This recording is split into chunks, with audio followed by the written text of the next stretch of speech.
Fala galera, estamos aqui no Museu de Automóvel de Curitiba. Atrás do pessoal que está gravando, o famoso Parque Barigui, o parque mais famoso de Curitiba.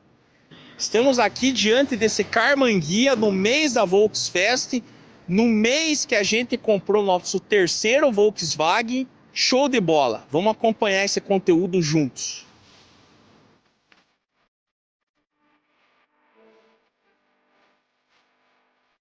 Olha aí, esses capacetes é de um piloto de Fórmula 1 que morou com Ayrton Senna em Mônaco, chamado Maurício Gugelmin. Aí ele é oriundo, embora ele tenha nascido em Joinville, ele praticamente é um curitibano que nasceu em Joinville. Então temos aqui vários troféus dele, capacetes, e esse carro lindíssimo que ele pilotou na Fórmula Indy nos anos 2000. Tá? Um carro de 920 cavalos da equipe Reinhardt, esse belo carro que é aqui, que faz a abertura dessa parte do Museu de Automóvel de Curitiba, a parte dos carros mais esportivos aqui. Lá na parede ao fundo temos alguns macacões dele. Ele foi ali patrocinado muito tempo pela Perdigão, pela Hollywood. É simplesmente sensacional essa parte aqui. Também temos vários carrinhos dele lá na garagem, os carros que ele pilotou de Fórmula 1. Inclusive esse aqui, ó, que é esse carro nesse azul lindíssimo aqui, que ele pilotou na Fórmula 1. Ali, ó, temos a carteirinha dele, os bonés aqui, Hollywood, Marlboro, na época que ainda podia fazer propaganda de cigarro na Fórmula 1. Hoje isso já tá mais restrito. Ali, ó, Hollywood. E aqui um pouco da história dele, luva, bem legal mesmo. Aqui a gente tem um carro da marca Manta, é um protótipo monoposto da década de 70, aproximadamente com 180 cavalos esse carro aqui, mas você pode ver que o design dele era extremamente arrojado para a época, dá para ver que os rebits, tem muita coisa aqui dele é em alumínio, tá? Esse carro é super leve e o design dele que marcou muito essa geração dessa época, um protótipo brasileiro da década de 70. Então isso aí tem uma mistura nesse carro aqui, que é uma mistura de Lamborghini, até mesmo de Ferrari, que já corriam na época em Le Mans. Ao lado dele, um carro que pouquíssima gente conhece, um carro também brasileiro, que também tinha um design na época da década de 80, puxando para uma Lamborghini, puxando para uma Ferrari, tinha 240 HPs, quer dizer, não era um carro tão esportivo, mas era um carro cheio de segurança, o Aurora, que é esse carro aqui, também um carro projetado no Brasil, tá? Em que ele focava muito em segurança, mas olha que design bacana.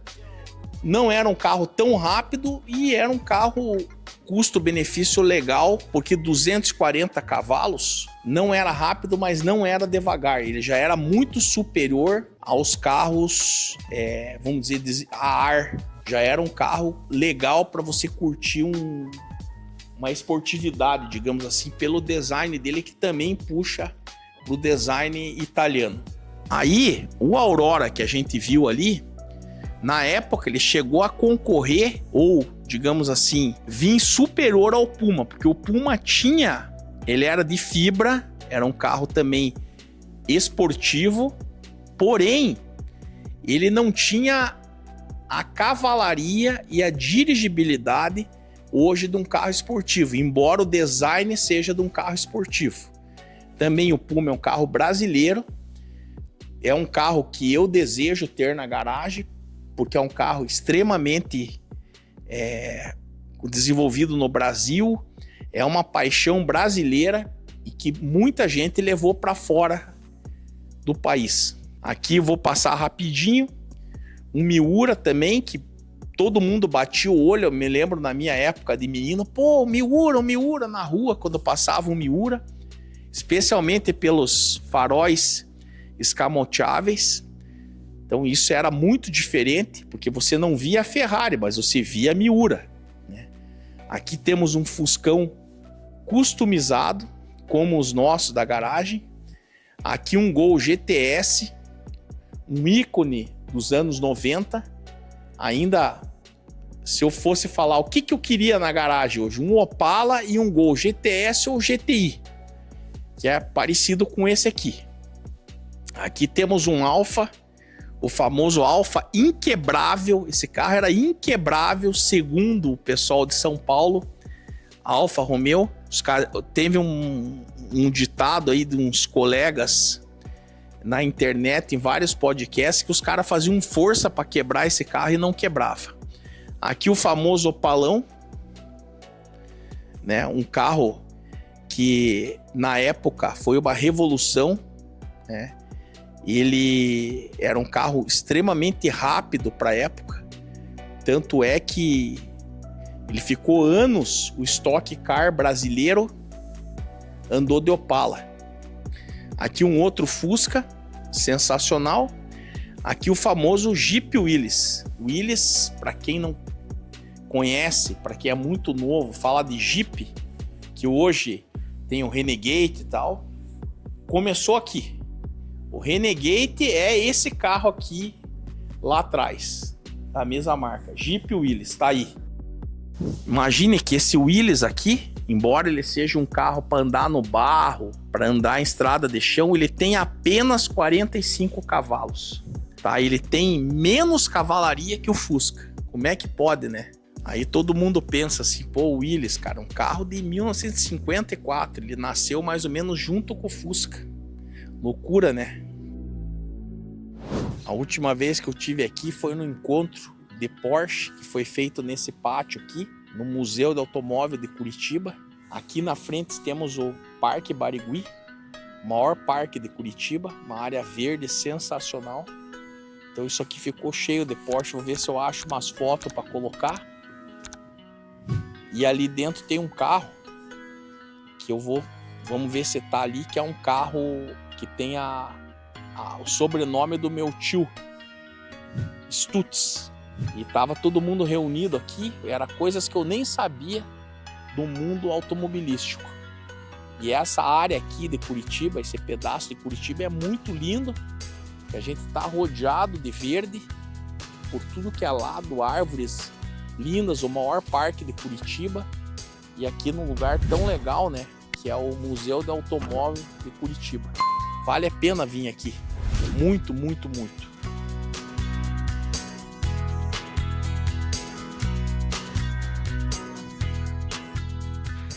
Bom, a gente está diante aqui de dois ícones do automobilismo brasileiro.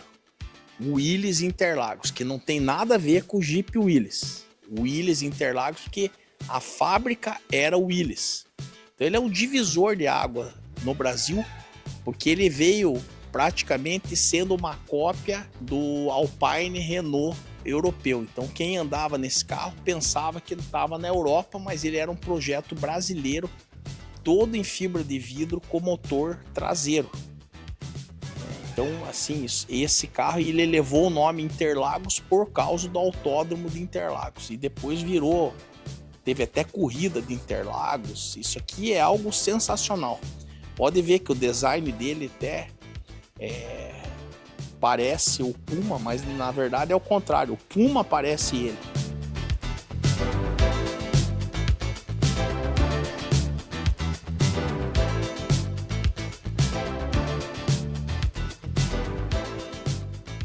E o que resultava esse carro? Aceleração rápida, o carro era ágil para a época.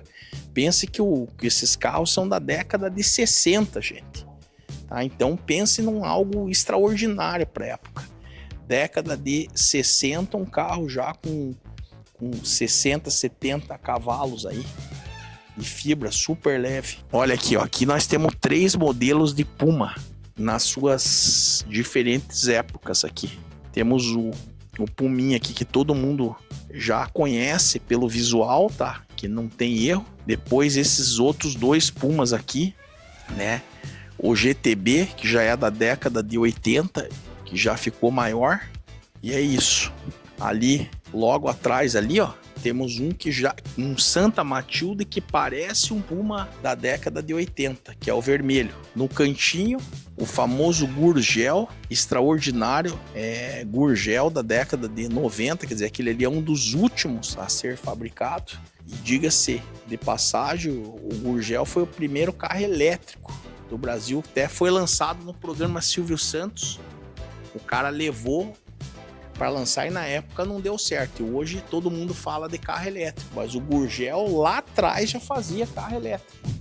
Evidente que a fábrica não deu certo, fechou, mas também é um marco da indústria brasileira o Gurgel. Então pense, o Santa Matilde parece os Pumas aqui. O Interlagos que está lá é pioneiro antes do Puma. Tá? E são todas fábricas diferentes. O Interlagos é uma fábrica, o Puma é outra fábrica, o Santa Matilde, outra fábrica, já com motor Chevrolet. Tá? Aqui você já tem um outro tipo de motorização. Aqui no cantinho também temos um carro que pouquíssima gente conhece, que é o Ventura, que é um carro da marca L'Automobile, tá? Da década de 80, porque no Brasil teve um boom de fabricante independente e esse é mais um fabricante independente, tá? Como o Aurora que a gente já viu. Então eu, por exemplo, nunca tinha visto até chegar no museu um Ventura. Aqui também temos um MP Laffer, que é mais conhecido, que tem esse estilo aí, que assim lembra um Calhambeque, né? E essas duas maravilhas aqui, ó, do automobilismo brasileiro, que é o famoso DKV, né? O DKW, que esses carros aqui, cara, pra te falar bem a verdade, eu não tenho muitas lembranças assim boas desse carro. Na época eu via que meu pai, meus tios nunca tiveram esse carro e falavam que, puta, ele tinha muito problema mecânico. Não sei se procede essa informação, mas de qualquer maneira tá aí. Eles são lindos de ver hoje. Eles estão com essas cores aqui, essa cor aqui, um azul clarinho, um azul pastel. Eu acho legal, né? Um DKV da Vemag, modelo Belcar, da década de 60. Você vê como é que é, né? Década de 60, você tem esse e você tem o Interlagos. Qual você prefere, Interlagos ou você prefere um DKV? Aqui a gente já tem, ó, um outro carro parecido com o Jeep Willys, da marca Jeep. Aqui nós temos um Ford, que o modelo é Jeep, mas ele é Ford. Então ele tem uma aparência muito parecida com o Willys que está lá fora. Inclusive uma mecânica, você sai da década lá de 50, um carro com 45 HP para um carro de 90 HP da década de 80. Mas se você colocar a década lá de 50 e por esse de 80, eles são extremamente parecidos. Ou você não acha? Olha aqui, a gente tem dois Simcas aqui, da década de 60 também, 67 e 68. Então, vamos voltar. Interlagos, Simca e DKV, todos eles, todos da década entre 60 e 70. Qual que você ficaria? Eu ficaria com Interlagos. Mas eu não tinha, na época, eu não via Interlagos. Né? Eu não era nascido, mas mesmo ali na década de 70, 80, era muito difícil de você ver um Interlagos na rua. Mas o que eu via muito? DKV e Simca.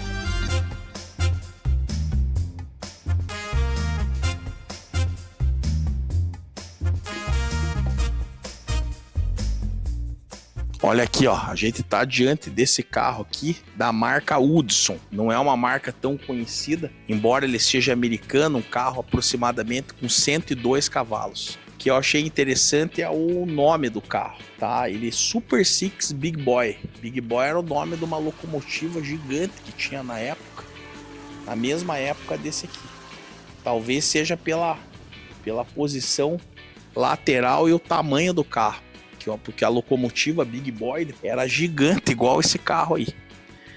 Aqui do lado temos um Corvette Stingray, tá? Targa, que é um carro aí famoso da década de 70, um carro que todo americano curte esse carro. Não só americano, mas aqui no Brasil também tem uma legião de fãs desse Corvette que aparece em diversos filmes americanos.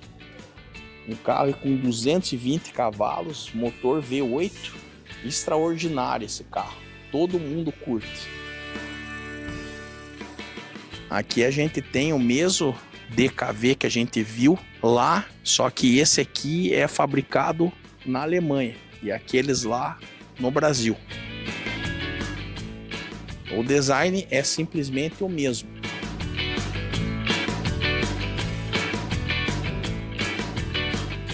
Dá uma olhada nesse carro branco aqui, um Thunderbird. Esse carro tem umas linhas fantásticas, né, cara? Uma lateral sensacional. Pensa num carro trabalhado aí, um carro da década de 60, V8 de 300 cavalos. É lindo. Bem quase que um símbolo americano. Esse carro é sensacional. A gente vê pouquíssimos andando na rua. A maioria tá em museu.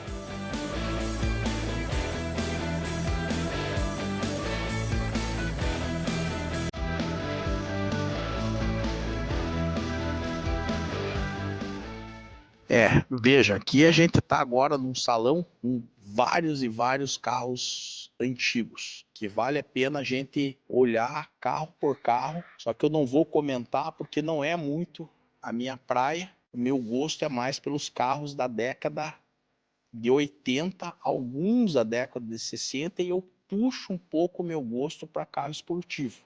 Eu acho lindo, acho bonito, até parabenizo a todos que deixam o carro aqui pelo estado de conservação dessas verdadeiras relíquias que contam a história do automobilismo, não só curitibano, paranaense, brasileiro, mas o automobilismo mundial. Mas a gente acaba se apegando com outras demandas, digamos assim, de outros carros que eu acabo curtindo mais, né? Aí eu acabo não dando uma importância tão grande a os carros dessa época, mas com certeza, pelo gosto das minhas filhas, elas com certeza queriam que eu tivesse um na garagem, né, desses aqui. E também eu teria, mas eu queria um desse aqui, sabe para quê? Para poder andar em alguma prova de Calhambeque, que eu sei que tem uma lá em Franca. Vamos ver se a gente acha uma imagem para pôr.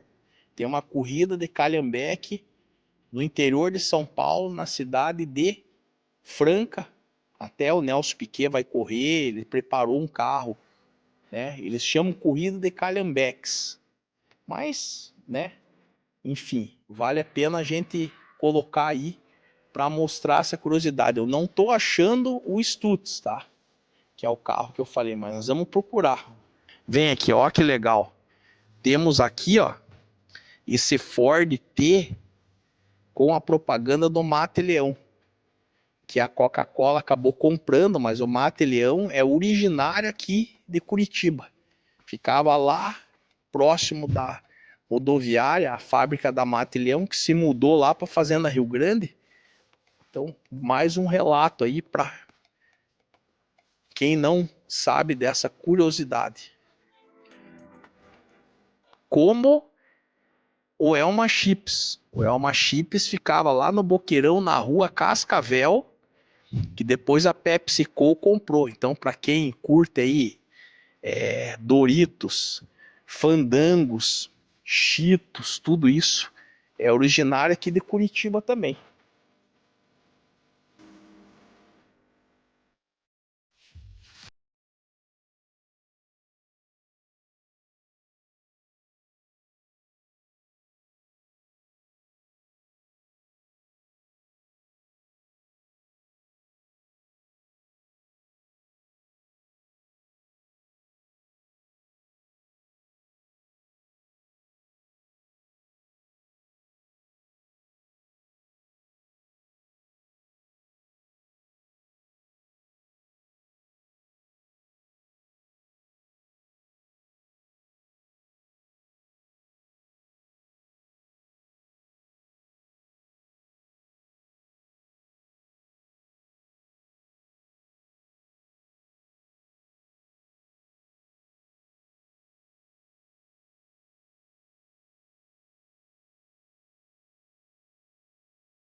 para 1937. Dá uma olhada nessas linhas aí. Que coisa de louco isso aí, cara. Para quem quer e gosta de Harley, tá aqui, ó, uma Harley 1951, apenas 2 cilindros, uma moto 1.200 cilindradas, um 45 HP, uma moto americana, uma Harley, lindo também, hein? Já na época mostrava todo o design que se segue até hoje. Se você olha ela aqui, só pelos traços você vai saber que é uma Harley. Aqui tem os carros mais raros do Museu de Curitiba, que são os Cord, C-O-R-D, 812 Supercharged Phantom. Tem aqui um cabriolé e um normal, com essa cor pastel desses 2 carros. Segundo o pessoal que trabalha aqui, são os carros mais raros. E provavelmente essa moto também, Harley, que deve ter pouquíssimas aqui. Quando a gente faz um 360, a gente chega aqui no famoso Cadillac presidencial. Olha o tamanho desse carro. O famoso Cadillac que todo mundo curte. Agora, quando você chega aqui, você vê por quê. O formato da porta aqui era um carro usado aí por diversas autoridades do mundo.